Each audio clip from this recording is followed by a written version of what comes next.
All right, fam. Well, look, I hope you enjoyed this awesome conversation I had with my dear friend, Allison Moore. She's a comedian. She's worked in HR for around 11 years. And guess what? She's incorporated working in the HR with her comedy. And on this episode of Arrington, Most Interesting People, we talk about her comedy special, which she was taping at the time, but you can now go on Amazon, and it's called Black Card Me. So it's on Amazon right now. Do me a favor, check it out. Comedian Allison Moore. Enjoy this conversation.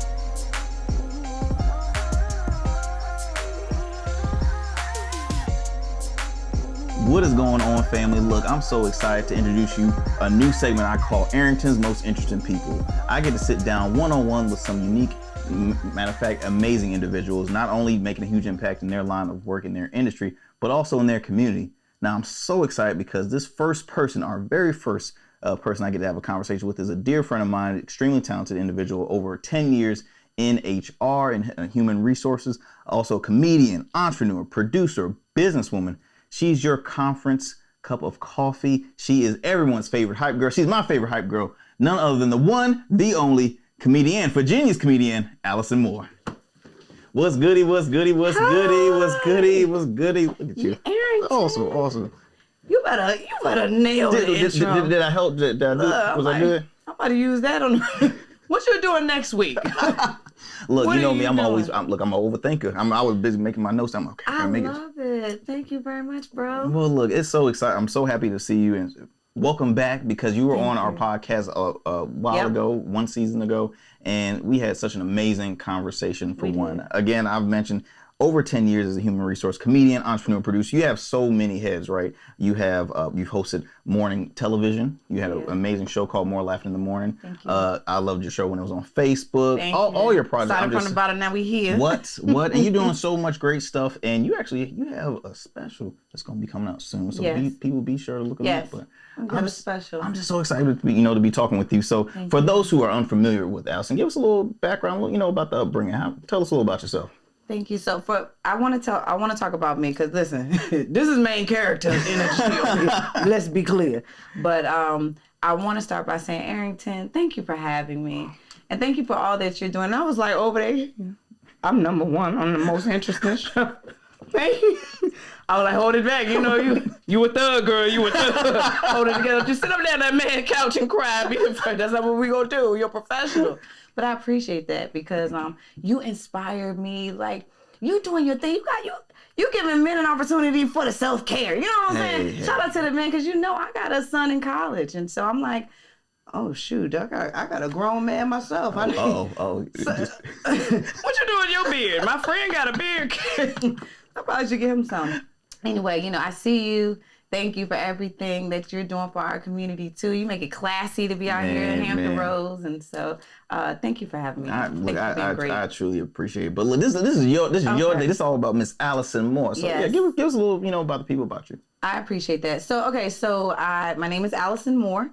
But interesting fact, I'm a junior. I'm named after my mom. So that's why I was asking. Like, you don't hear a lot of female juniors. I mean, at least that's new for me. I did not know that. So yes, we out here outside, gang. Born and raised in Hampton, Virginia. I went to Norfolk State University. Behold the green and gold. Shout out to NSU Spartans. And then I went over to George Washington University. I got my master's from GWU and ANDC. So I'm a real Virginia girl. Okay. So people say, like, how do you get to say you're Virginia's comedian? I'm like, because I just said it like that, literally.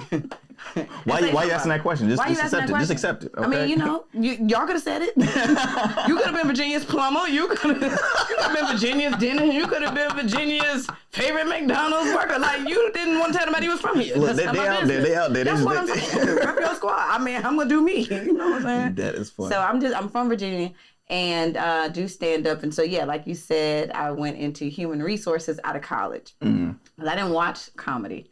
I went to my first comedy show when I was 31 years old. Wow. Yeah. Okay. You just 32, right? Well, let's get into it. Actually, no, I'm not 32 because people are like, a kid in college. I got 2 children in college, actually. And so I just had a birthday. I turned 88. Black don't crack, baby. Listen. Anyway, So, what do we say? Like, how we get here? Why you let my ADHD take over? I'm sorry. This is what happened when you have me talk about me. I'm like, oh no, you gonna get these butterflies. That's what. And that one's pretty, and that's gorgeous, and that's beautiful. No, so okay, you told me that you never watched comedy. You started at 31. So Coming up, I watched. I know in high school I did watch the movie The Kings of Comedy. Right. Gotcha. I wasn't looking at it like it was stand up as much as it's the movie. It was a movie. We had the DVD. Somebody stole it from one of them places down the street, and so we just watched it. But outside of that, I didn't watch comedy because at that time, right around 8th grade, my mom had gotten saved. So she became a Christian, and she decided that everybody else in the household should be a Christian too. I'm like, lady, maybe you ain't hear me. I'm in 8th grade. I had boys I was gonna hump on in the summer. I wasn't having sex yet, but we was gonna drive. We was gonna hump. Not already scheduled. You already had scheduled. Here, I was feeling myself then. You know what I'm saying? I'm like, lady. So she shut down secular TV. And that included comedy stuff. And at that time, that was like Def Comedy Jams. And so you're talking like the 90s. So I grew up in the 90s, the bigger part. Right.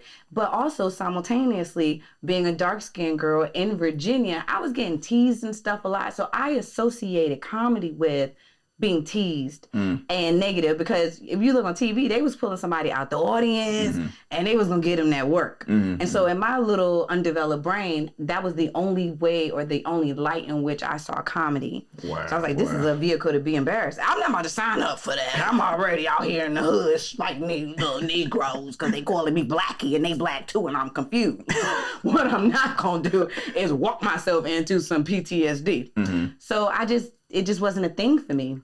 But I've always had this personality. So I will always be picked on, hey, you talk, you do this, you do that, you whatever.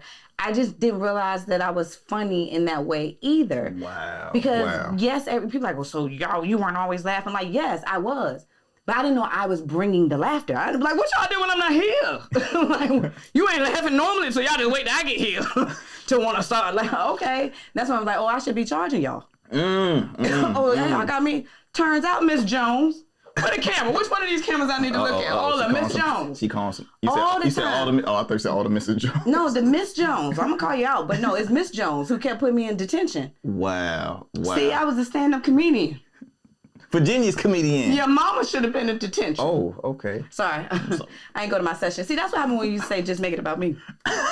And then you got the pressure, most interesting number one. I'm like, wait a minute, why you call me 7th? So I could have seen him just go first.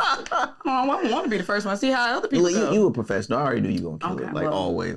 But that's so interesting, though, because, for one, being away from comedy, not knowing that you're funny. Because, you know what, that's something that I hear, most comedians will always say, like, I always ask, when did you know that you were funny? And that you kind of answered it for me. Like, you just said, okay, I really know I was funny. I just started seeing the reactions. And then you're like, oh, I need to start charging y'all. Because, so what was your first show, your first gig in comedy?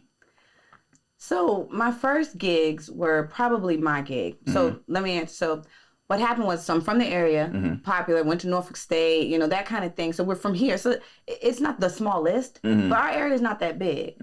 So, and I was in ministry a lot at that time. I was newly married. I'm divorced now, but at that time I was married, had young kids. We were in the church, killing them. And a girlfriend of mine, we decided to start a business. It was a Christian clothing line named Robes, like Robes of Righteousness. But baby, let me tell you, we had the Christian down pat. You understand what I'm saying, baby? Everything was named after scripture. See about me. Like, this is God. The Robes of Righteousness. You know what I'm saying? We go, and then we go to people like choir robes. Like, no, not like choir robes, but like, prophetic and everything. Like, you gotta see it. We got rain boots when it's like raining and stuff, or like Noah's Ark. Like, funny. We still gonna do some stuff there, shout out. But, we decided to, and our heart was, when we become millionaires, we're going to take care of the homeless community. We're going to take care of the orphans. And so we believe that the Lord said to us, what you going to do with that $300 in your checking account that I gave you during the tax return? It's like, oh, so you want me to be a good steward of what I got? Okay. So we were like, okay, well, we don't have money, but we have popularity. So my friend Tier, shout out to Tier, we had this event where we brought our community together. It's probably like 100 church folks at that time. The people that loved us, our family and friends, and we did a gala. And we gave to, there's an organization called Exceeds. And so they're in Hampton Roads, primarily on the other side of the peninsula, and they give to the homeless community. Okay. So I wanted to support the homeless community, but I didn't really want to go outside. And because shout out to those people who be serving, like, you got to get out there. So I was like, it got to be, there's other parts of the ecosystem, right? Somebody got to fund it. I want to be on the funding side. Let me get a home, I can get some money. You know what I'm saying? Because they be out there in the morning, they feeding our brothers and sisters. It's a huge commitment. It's a huge commitment, but it's a necessary, because some of them people, like the housing crises and whatever, so I'm going off on a tangent. But so we were like, okay, we're going to give to the homeless community. And we also gave to the city of Newport News foster kids. Wow. Because awesome. We gave suitcases. We packed the suitcases with toys. Wow. So we responded to what we felt like was all right, let's do something with what we have. And we don't have the money, but we know the people, and we can create an event. So we had a really nice gala and food. We had a saxophonist and a comedian. But I was the host because that's what I do. I wasn't thinking I was the host. It was just like, we don't need a host. I'm here. So the whole night I'm hosting. And we got all this together, and we give to the city of Newport News, Virginia. We give to this homeless organization. And the comedian that we hired, he says, give it up for Allison. She's been a comedian all night. So this whole room is a room full of people I know from ministry, from church, from family, from friends. And everybody's like, yeah. And I'm in the back of the room like, yeah, but you the real comedian. No, but you've been doing it. I ain't got to do no work. Wow. And it was like in that moment, I'm like, yeah, but can you make money doing this? Because I'm in HR at this point, right? You know what I'm saying? I've been in HR for 5 years. I'm still paying on my student loan. Hey. And so, okay, keep going. Okay. That's another story. So I'm like, you can get money. And everybody in the room like, yes, you can. Do you not? Like, how do you not know that? And I'm like, I never considered it. So here I am at 31 years old, and that's where he was like, you should be a comedian. Everybody was like, yeah.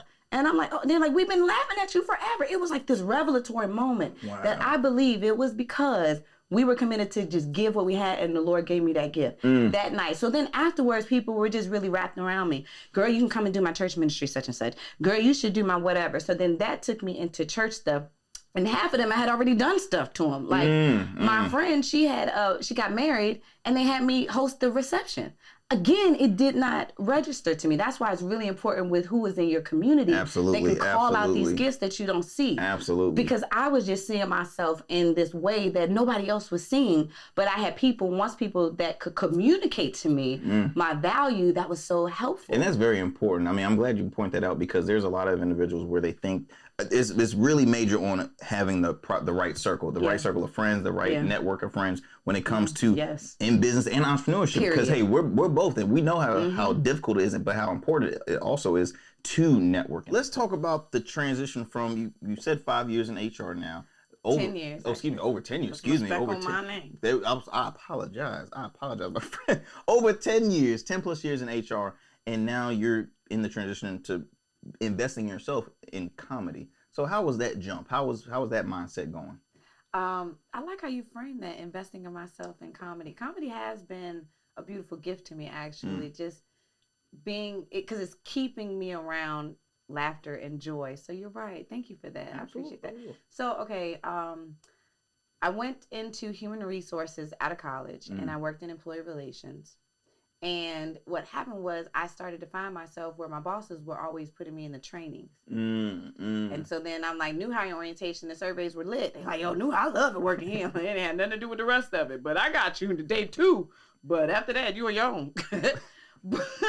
but so then that turned into, can you do the sexual harassment? Things that other people didn't want to do, they were passing to me. And those things I like, those are my favorite parts. I would rather be keeping the employees encouraged every 3 months, because then they started signing up for trainings, and then that organization knew like when she training, the people come. The other ones, they had to make them come to those trainings. Wow. Again, I didn't recognize how much value I was, but at that time when I was working and as a young professional, that helped me to, when I later looked at it, say, oh, I've been good at this for a while. Like, I've been somebody who can educate and be humorous at the same time, which is why my company is called More Laughing Edutainment. I like that. Thank that. You. Okay. So what happened was really the human resources thing just kind of, I kept with it because I paid for the degree.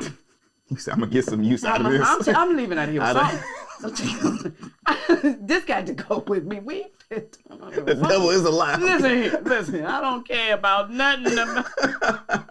But I'm getting out of here with something. We gonna get, but people's morale and how they feel is important to me. So I was like, I could find my place in morale boosting because, the happier you are, the better you feel about something, the better, the more productive you're going to be. Very true. So it just became easy to me. But what happened was towards the end of that journey, my mother, when I was working in human resources, I'm there around year 8, year 9, I'd taken a job that was bigger than what I was ready to have at that time. And I didn't have the training and development there to get me from an entry-level professional out of college into this on the trajectory to be a senior leader. That's where I wanted to be. It was a long way to go in between then. Then when you're not raised in an environment or in a community where you're seeing professionals at home, when your auntie or the highest role in your job you've seen is like a customer service supervisor, that's not a bad thing, but you are not exposed to other things. And so I wasn't really good as a young professional because the trainings, the development are not put into place for those minorities. So I was already the only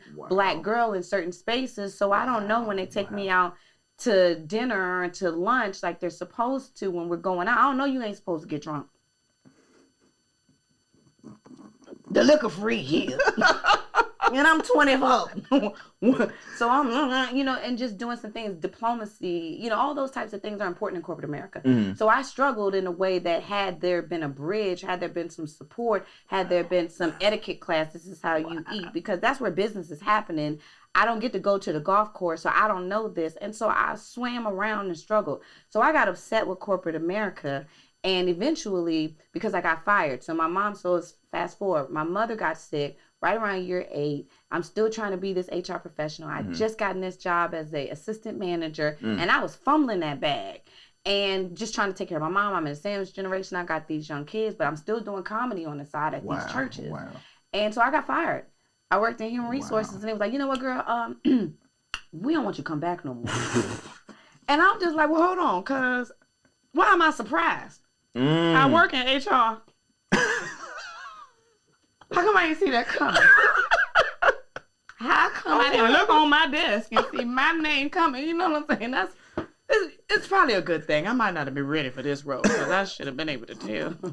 They had me fire me. I was like, you on your way out, let you know we don't want you to come back on Monday. I'm sorry, I'm not trying to laugh at that. No, you laugh. It is what it is. Y'all done got fired. Raise your hand if you ain't got fired. Anyway, so that night I had a gig. And I was in, I think, Chesapeake, as a matter of fact. And the headliner who is now one of my closest friends.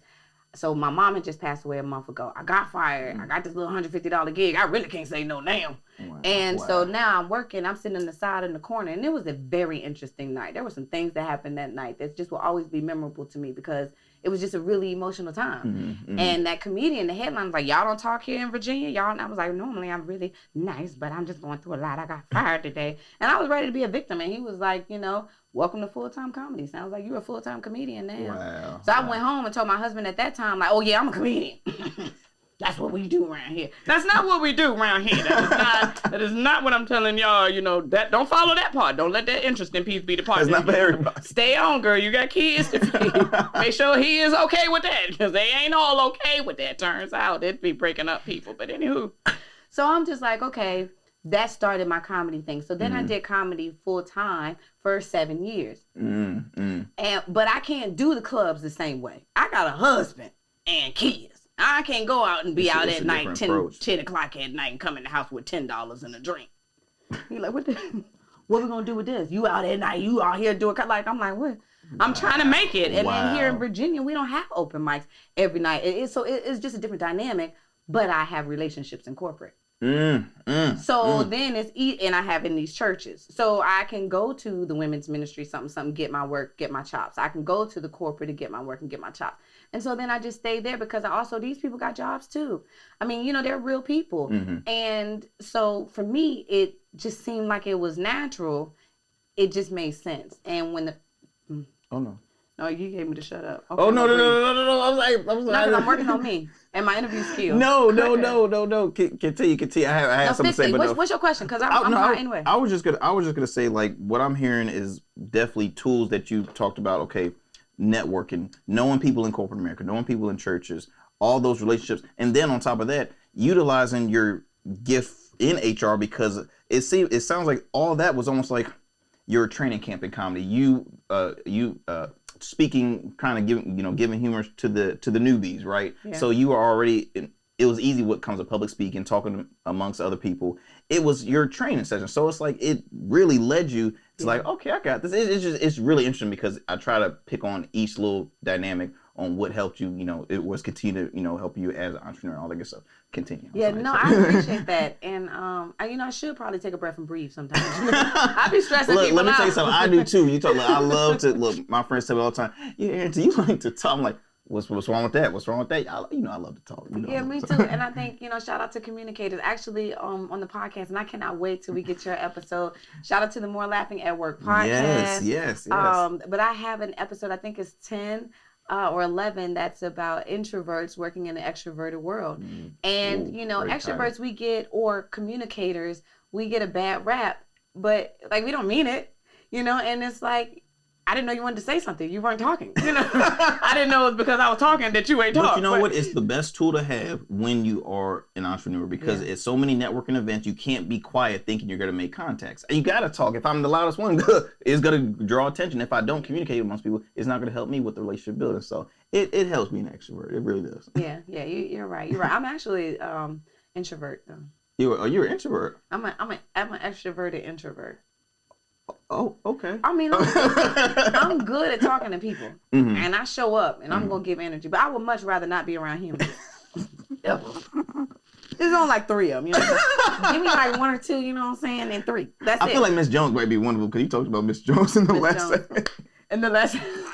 No, I was saying with the. Okay, I can't even. I apologize. Yeah, because it was like 4 minutes ago. If you want to, if you want me to come back to something, you need to tell me to take a note. No, the flushes. I don't know what I was saying at the last segment. But you were talking about coming home from a gig, $10 in your pocket. You realize, hold up, I gotta really, because it's not for everybody, especially when you're a mother, you have kids, you're married. It's and you're doing it full time. It's difficult. Well, let me say this. It's absolutely, it's difficult for everybody, but for me, the type of person that I am, there's different types of support. You don't want to be doing something that the people that are closest to you don't feel, they're not having the same joy as you're having. That's important. If I'm doing it for my family is not enjoying this. So either, or like you say, I'm doing it for the hood, I'm doing it for my friends, I'm doing it for work. But if they're not benefiting from it, you are either in the wrong hood, community, relationship, friendship, network, or you might need to tweak, be honest about why you're doing it. That's a thing too. Or you're just not good at it. Wow. But so for me, I had to kind of figure that out. And so I went on a particular journey. So the pandemic really humbled me because you're moving on up. People come in churches, they be like, girl, you really mainstream. I'm like, I don't even know what y'all mean because I did not grow up in comedy. My first comedy show at 31 was at a church, which is not a bad thing, but it's not a comedy club. And there are different dynamics, there are different rules. So I come into this comedy scene, I'm offending people I don't even know because I come from the beginning. First of all, y'all got to pay me at least $200 or my dude at the house going to be upset. I would like to do this for you for free. So it was just a journey. And with the pandemic, me opening for Sinbad at that point, that's your dude. So yeah, Sinbad, which is awesome. You've opened up for Martin Lawrence. Hold up. Because you just throwing out these people like, okay, Sinbad. Yeah, alrighty. open for Sinbad. Martin Lawrence. Open for Martin Lawrence. Am I forgetting something? Yeah, so I have a list. Let's get into it. So I opened for Sinbad. Shout out to Sinbad. Sinbad let me open for him several times. That was a beautiful experience. Your first guest on your talk show too. Huh? Yes, and because of that. So I love Sinbad. Just keep positive thoughts and things. That's my dude. And then I had the chance when Martin Lawrence had his Lit AF tour. He came to the Hampton Roads area, and because I had opened for Sinbad, the word got around that, oh, she's an up and coming, because they do that. They'll go to the different areas and get their up and coming people. Wow. So on that show, there's a whole list of them, so I like to get all my credits. Because I opened for Sinbad, Martin Lawrence, Earthquake was on that show, Ricky Smiley was on that show, Adele was on that show, Jay Farrell was on that show, Biggie Brown was on that show, and then 3 weeks later, we went into shutdown in the pandemic. Wow. So I thought I was going to be famous, and then I got humbled. Daggone pandemic. You couldn't tell me nothing. I was like, oh yeah, VA comedian, it's up. It's up. It's up. It's up. And you wait till I see them people. I had some things to say. And that's what I was going to talk to Miss Jones about. Miss Jones was my teacher that shouldn't have put me in detention. And I was going to tell Miss Jones, see, turns out I was a comedian. Turns out, Miss Jones. That is hilarious. So that was a great experience. Wow. Well, look, you have so much amazing things. What is the current state with comedian Allison Moore? What's going on in your life? Current right now? state. So we went to a pandemic, and then corporate called and was like, yo, girl, you funny. I had to send everybody home, get on Zoom and make people laugh. So I did that. Brother George Floyd was murdered. They were like, girl, you funny, you black, you got HR. Can you bring a little bit of humor around? Diversity is tight around here. So then I just started to say, oh, I can do that because I got HR. Because I got training. I was actually good at that. Matter of fact, I can make that conversation. And so I just started to develop this humor and human resources type topic and content. People are struggling to get retention. People don't want to come and work in it. And then a part of that is because y'all not paying attention to the people that look like me. Wow. But speak on it. Call me. I can help you. Because they don't want to come to work. They don't want to come to Zoom. They don't want to come to those meetings. And so that's the content that I've been developing. So that's how we got to the More Laughing at Work podcast. Wow, and it's an awesome podcast. I see you're on like episode. Wow, how many episodes? Well, how many we recorded versus how many y'all see? That's funny. That's funny. We own about 17, but it's 12 that you might can find. That is hilarious. And look, you also have an amazing coffee line, as you see, and it is Colombian. Yeah, this one, yes. So we coming out with some. Oh my gosh, I'm not even gonna. Let me just wait because it takes me a little bit of time to get my stuff out. Mind your business, your mama. Slow. Black, please, coffee. I know, right? Arrington is like, why are you so mad? I'm sorry. But look, and it's so awesome. I'm so proud of you. And you also have a comedy special coming out soon. So I'm very excited. So what's the title of this comedy special? The comedy special is Black Card. Okay. And so, we're going to get into the Black Card begin revolt. The black card be getting taken, revoked. It just, like, I want my black card. I love being black. Keep my black card. So I want to talk to black people like, can we just expand the rules? Because I feel like I'm out here doing the work. I may not have seen all the movies because my mama didn't let me watch that TV growing up. I didn't get to see New Jack City. I'm sorry, I didn't. But I'm out here in the ballroom telling the people that they need to pay us more money. So I get my black card. I want to go to the cookout too. So that's a special. So we had a good time. You came out. How you feel? Look, amazing as always. Thank I was you. so excited to see you because I know you're coming back home to your hometown, taping it. It was awesome. It was my wife and I's first time at the Kazi's, yes. And it was awesome. I mean, again, I'm so proud of you, Allison. And you have. I know you're going to continue to have more and more and more success to come. I truly thank you being my first guest for the Arrington's Most Interesting People. Thank you for having me. Thank you so much. I know y'all going to have some other guests up here, but can y'all, interesting. How interesting y'all gonna be? We need a meeting. Be interesting. I want you to be your best. I mean, I'm not a hater, but I don't want him to not call me back no more. Look, Allison, you already know I'm gonna hit you. I'm gonna keep on hitting you up. Because next time I'm gonna bring a wig, you can be like, she is interesting. I'm gonna keep turning up, like, you know what I'm saying? She's bipolar. That's gonna bring all the different characters. They're gonna be like, is she what okay? You need this time? Is she all right? Because that's something I know a number I can call. Look, you going up, Arrington. I want to stay with you. Like, you going up. Oh, no. Look, hey, I surround myself with great people like yourself. And, I mean, it takes a village to get to a level. It doesn't take one person. It takes a village. So, again, I thank you for your friendship, and I'm excited. How can people continue to support you, all your socials? Give it to people. I'm Comedian Allison Moore on LinkedIn, because let's start there. Tell your company to call me. Comedian Allison Moore on LinkedIn.